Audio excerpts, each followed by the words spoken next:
Bev again with another video. And in this video, I want to talk about fat loss, right?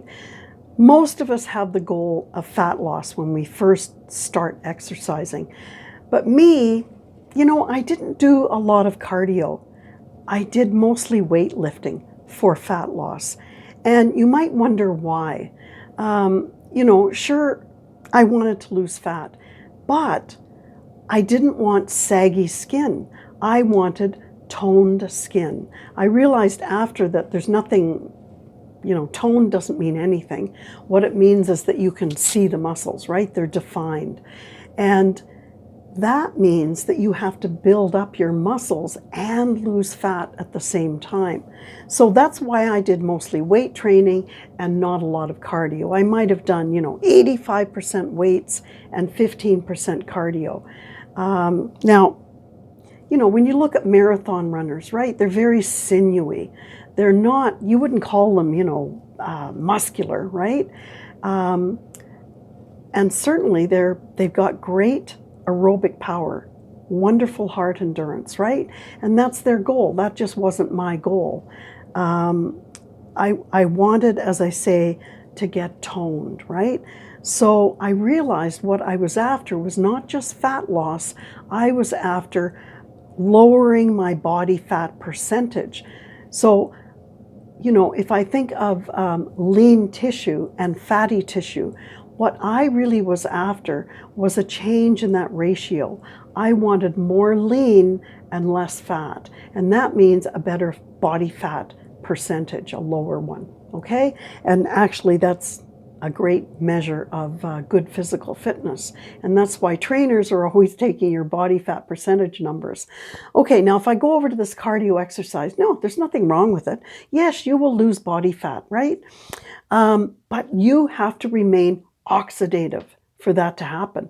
And that means that you have to be able to get, when you're breathing, you have to be able to get that oxygen down into those hard-working muscles.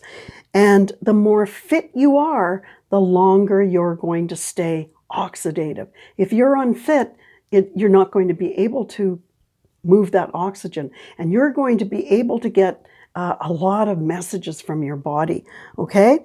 And messages that it is going anaerobic, which means it needs oxygen for energy, but it can't get it through your respiration. So it's going to go after oxygen already in your body to create that energy. And you don't want that to happen because it can get it from cells, it can take it from different places. You'd rather be aerobic, right? That's why you're doing aerobic exercise. So what I would suggest is, first of all, the messages are, you begin to breathe very shallow, you get red in the face, you can't carry on a conversation, you begin to cough. All of those are messages from your body saying, look out, I'm moving away from aerobic, I'm going anaerobic. So if you want to do cardio, try HIIT, which is high intensity interval training. So you can go fast if you want on the treadmill, but as soon as you get those messages that you're going anaerobic, then slow down until your body catches up to you. Then you can go fast again. So it's just a matter of going slow and then fast and slow and then fast so you can avoid these messages. Fine, fat loss, but I wanted a lower body fat percentage. So I went with strenuous weight training. And when I say strenuous, I mean progressively heavier weights. I mean like an hour in the gym. I am after biochemical adaptations. And this is going to help me lose body fat plus gain muscle, right? So the first thing is blood capillaries. And blood capillaries move blood oxygen, to your hardworking muscles. So this, and you always, as I said, you always need oxygen to create energy, right? So working out will build up more blood capillaries. It will also build up more mitochondria. And people call those your cell powerhouses. And they do create energy, but mitochondria are involved in cell respiration. So they move a lot of nutrients, so they give you energy. They oxidize fatty acids. those are your triglycerides, and those live in your body fat. So mitochondria will break down triglycerides, and it'll do that by taking the oxygen and putting it into that triglyceride. Triglycerides have carbon and hydrogen. So you put oxygen with the carbon, you get carbon dioxide to breathe out, and you put oxygen with the hydrogen and you get water to sweat out or pee out or whatever. So that's why they say, you know, when you release fat, you're breathing it out. That's where that comes from. The other thing that you get is more lipase enzymes. And enzymes are catalysts that speed up chemical reactions.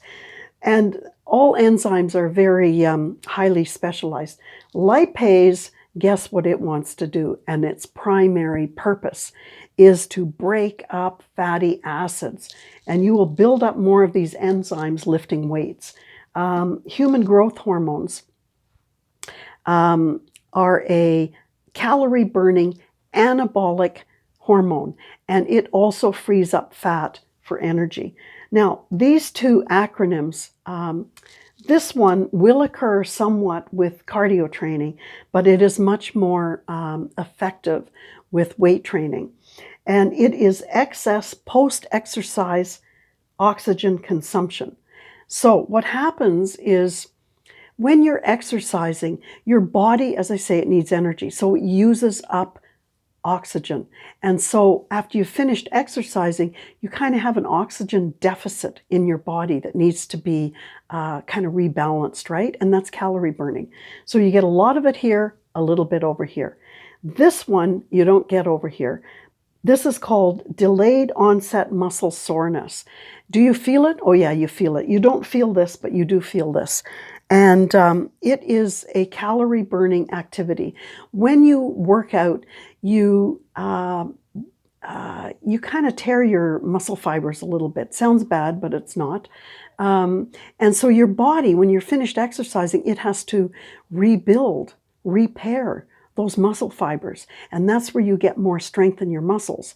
So this can last 1 to 3 days. And that's why they say when you're weightlifting, when you leave the gym, you're still burning calories. That's due to these, not so much over here. So weight training is going to give me more energy. It's going to give me more calorie burning. It's going to release more fatty acids. It's going to give me calorie burning for 1 to 3 days after I leave the gym.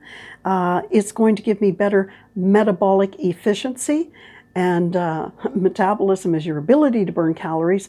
And also it's going to increase my anabolic rate. And you know, metabolism is built with anabolism and catabolism. So the more anabolism or anabolic you are, then the easier it is to lose fat. Okay, when you're catabolic, you can gain weight. So what I would say is weightlifting creates a different response to the food that you eat. You actually become a fat burning engine, and you don't have to worry about counting calories. I never count calories. So as I say, 85% over here, 15% here. I always do my weight training, and then I do 10 or 15 minutes of cardio. Why? Because I freed up these fatty acids over here. Well, I may as well use them up over here for energy. Okay, so I hope this has helped. It is a very complex subject. Good luck, and just get into the weight training. It worked for me. It took 40 pounds off in 19 months. Thank you. Bye-bye.